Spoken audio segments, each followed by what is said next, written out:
There are places in the world where the air feels heavier, where every creak, every flicker of light seems to carry a warning. One such place was the old Wilkerson house. Locals whispered about it, claiming it was cursed, haunted by a spirit long forgotten. But this is the story of Alan and Lisa, a couple who ignored the warnings, only to uncover the terrifying truth of the forgotten soul. Alan and Lisa had been searching for their dream home for months when they stumbled upon it. A large old house sitting on the edge of a quiet town, abandoned for years, but with a price that seemed too good to be true. They thought it was perfect. Moving in felt like a new beginning for them, but from the first night they realized they weren't alone. The first sign was subtle, a faint scratching sound coming from the walls. Lisa heard it late at night, but when she woke Alan, it stopped. They laughed it off, assuming it was just mice.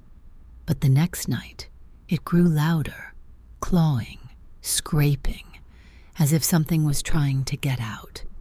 Alan decided to check the attic, thinking maybe some animal had gotten trapped. He climbed the creaky stairs, flashlight in hand, the beam cutting through the dust-filled air. The attic was cold, unnaturally so, and as he reached the top, he saw something that made his blood run cold. In the far corner of the attic, scratched into the wooden floorboards, were the words, "She won't rest."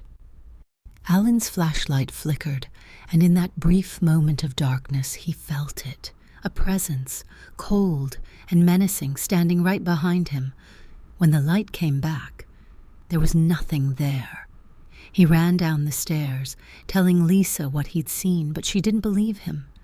"It's just an old house," she said, but Alan couldn't shake the feeling that something was horribly wrong. The next few nights the activity grew more intense. The sounds weren't just scratching anymore. Now they were whispers, soft at first, but soon growing louder. Lisa woke up one night, hearing her name being called. She thought it was Alan, but when she turned, he was fast asleep next to her. She sat up, listening closely. The voice came again. "Lisa." It was soft, distant, as if coming from the walls. Her heart pounded in her chest as she followed the sound. It led her to the basement. The air grew colder as she descended the stairs, the faint light from the bulb above barely illuminating the space. In the corner of the basement, there was an old, rotting wooden door that they had never noticed before. It was hidden behind a pile of junk, as if someone had deliberately tried to block it off. Lisa reached out, her hand trembling, and slowly pushed the door open. The smell hit her first, damp decay, and something else. Something foul. Inside was a small dark room, and in the center, covered in dust and cobwebs, was an old wooden chair. The chair was facing a cracked mirror on the wall, and as Lisa stared at the reflection, her blood froze. Behind her, in the mirror, stood a figure, pale, thin, its eyes hollow, its face twisted in a mask of sorrow and rage. Lisa spun around, but the room was empty. She backed out, slamming the door shut, her heart racing. She ran upstairs, telling Alan everything. He couldn't deny it anymore. Something was wrong with the house. They decided to leave, to get as far away from the place as possible. But that night, as they packed their things, the spirit made itself known. It started with the lights. They flickered violently, plunging the house into darkness. Then the whispers grew louder, echoing through the halls. "Get out. You must leave. She's coming."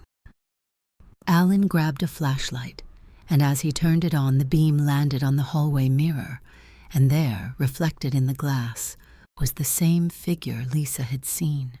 The figure stood in the mirror, watching them, its eyes empty, its mouth moving, whispering words they couldn't hear.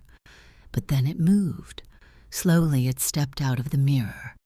The air in the room grew colder, and Lisa felt a hand, an ice-cold hand, brush against her back. She screamed, grabbing Alan, but the door slammed shut on its own. The spirit wasn't letting them leave. The whispers turned to screams, terrifying, anguished cries that filled every corner of the house. And then they saw her, the spirit of a woman, her long hair matted and dirty, her eyes sunken and lifeless. She hovered in the air, her body twisted unnaturally. "She won't rest," the spirit moaned. "They took her. They took her from me." Alan and Lisa stood frozen in terror as the spirit's story played out before them. Years ago, the woman had lived in the house.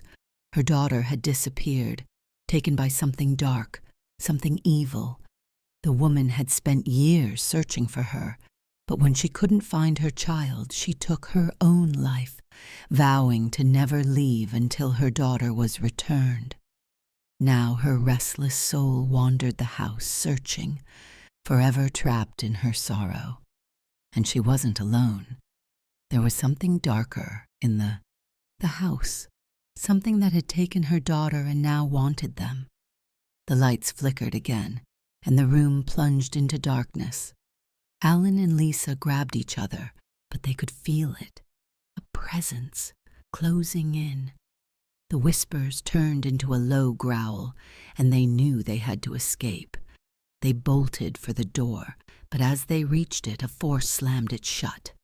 The spirit appeared again, her hollow eyes filled with rage, blocking their path. "She won't rest," she repeated, her voice shaking the walls. In a moment of desperation, Alan screamed, "We'll help you. We'll help you find her." The spirit paused, her eyes locking onto his. The house went silent, and then she vanished. The door swung open, and the air suddenly felt lighter. They didn't hesitate, They ran, leaving everything behind. As they drove away, the house disappeared into the darkness, but the image of the spirit lingered in their minds. They had escaped, but they knew the forgotten soul would never rest until her daughter was found. The house still stands today, abandoned once again, and every so often, if you listen closely, you can still hear the whispers in the wind. She won't rest.